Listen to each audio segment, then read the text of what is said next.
Alors, le Grand Paris Express, dont la Société du Grand Paris est le maître d'ouvrage, est un projet d'infrastructure dont les bénéfices sociaux et environnementaux sont extrêmement importants à l'échelle de la métropole.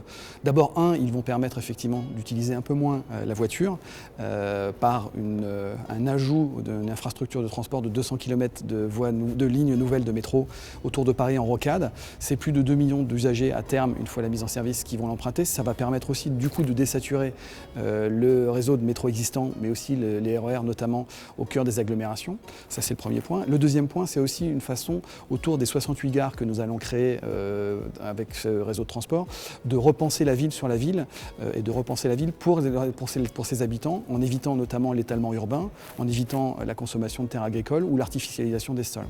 Juste pour vous donner un ordre d'idée des enjeux, si vous prenez l'ensemble des 68 gares que nous allons construire autour de Paris, ça représente 140 km², soit environ 1,5 fois la surface de Paris intramuros. C'est ça le terrain de jeu des modifications urbaines que vont provoquer le Grand Paris Express.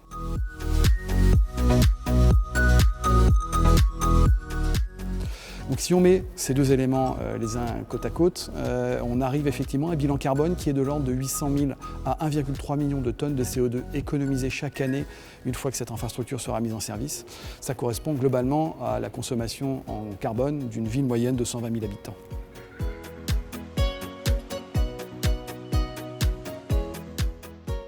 Je crois que le défi, il est d'être à l'heure et effectivement de sécuriser ce projet pour que tous ces bénéfices environnementaux mais aussi sociaux aient lieu le plus rapidement possible.